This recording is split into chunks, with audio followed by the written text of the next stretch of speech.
Well, hi, very good day to you. My name is Kevin Eggers, and I'm a founding partner of AP Ventures.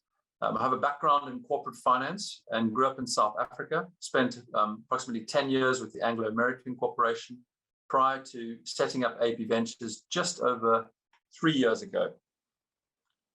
Why don't I tell you a little bit about AP Ventures? AP Ventures is the largest independent venture capital fund focused on the hydrogen industry. We set up as a venture capital fund in July of 2018, and we have the support of 12 limited partners spanning Japan, South Africa, Singapore, the United Kingdom, Norway, and France. You'll see here some of the names of these investors that have joined our fund, many of them household names. All of them, for differing reasons, have a strong interest in hydrogen, and particularly hydrogen's role in decarbonizing energy. For some of them, it's the opportunity to trade hydrogen. For others, it's the opportunity to use hydrogen in their existing operations.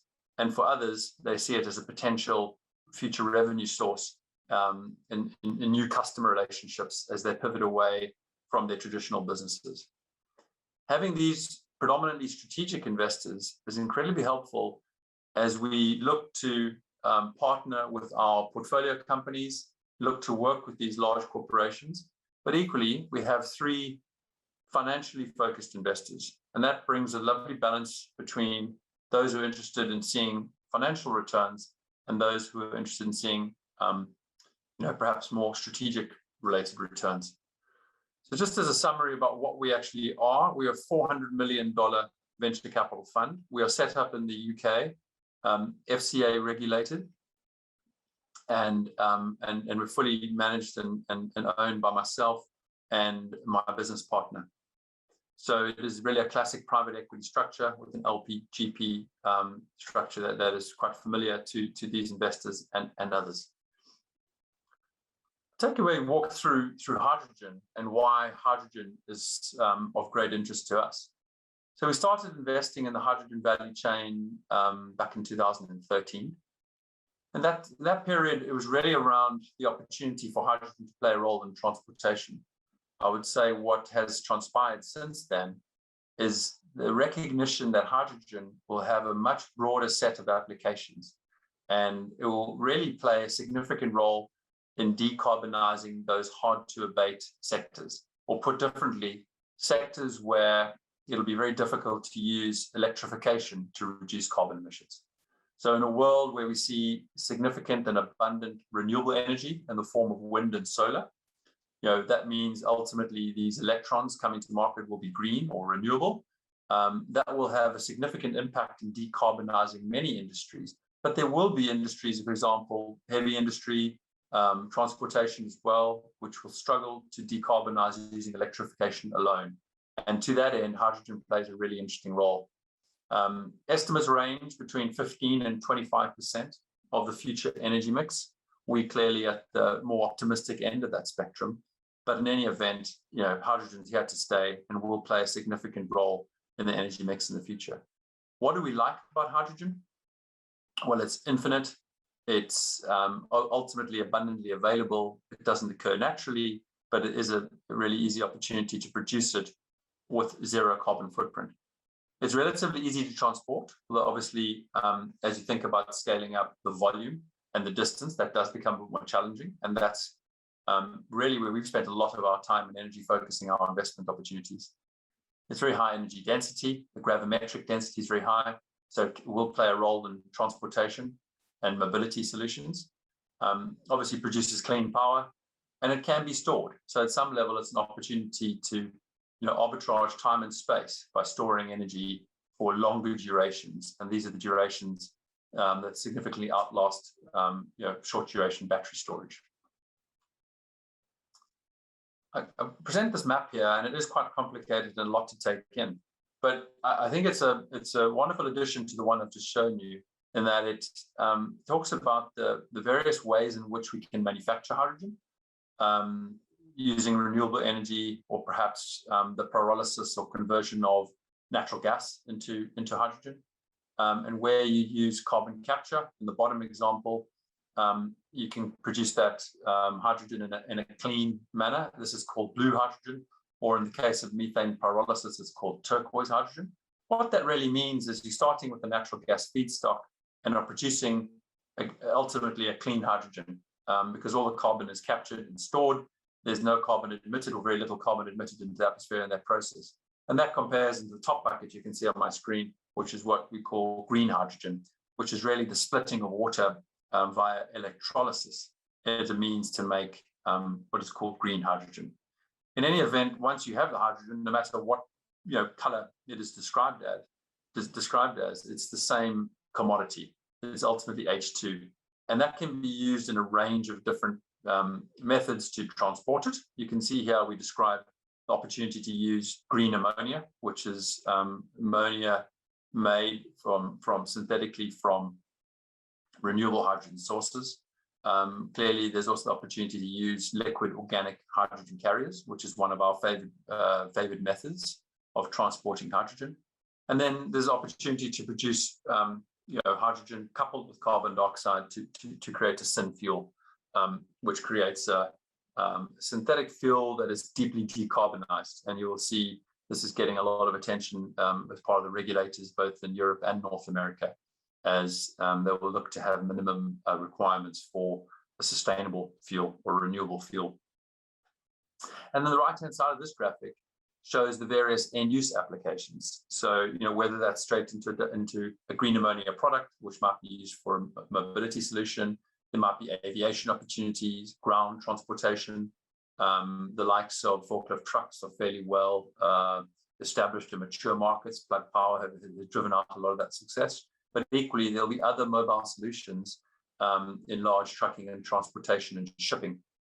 And then in terms of energy, hydrogen or combined cycle gas turbines, solid oxide fuel cells for stationary power, and then as a feedstock to a multitude of industrial applications. So what we depict here is the opportunity to produce hydrogen. And depending on where you are in the world, this may look a bit different. Do you have an abundance supply of methane? Then you're likely to see turquoise and blue routes. Do you have an abundant supply of sunshine and wind? You're more likely to see green hydrogen production routes. How you transport it will very much be a factor of how far away you are from those end market applications and opportunities.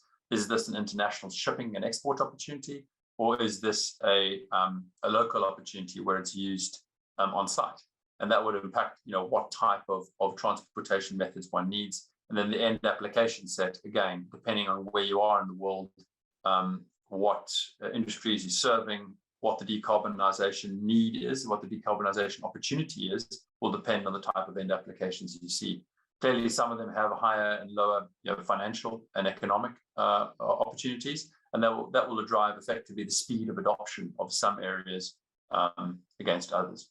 What you can see here is we've also mapped out a number of our portfolio companies and where they are participating in the value chain. So the names you see here are carefully selected from our portfolio. On the left-hand side, you can see Plug Power.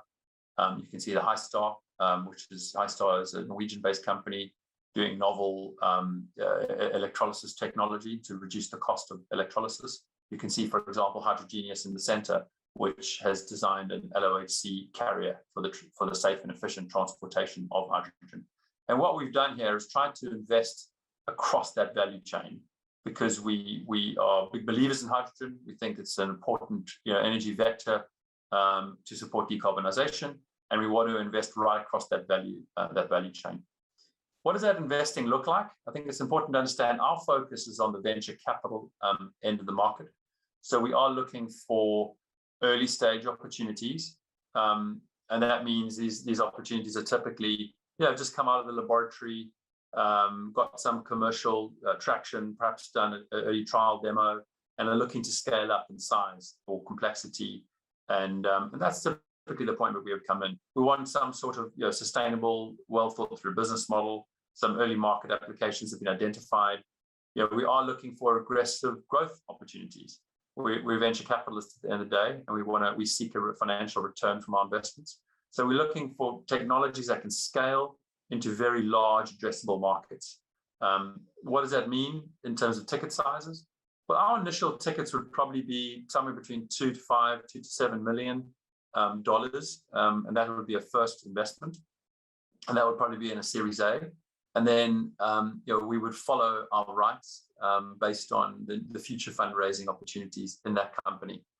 And the natural logic for any venture capital fund is we would put disproportionately more money into our biggest successes. So what you'd see over time, eventually, is a distribution of capital weighted towards your successes.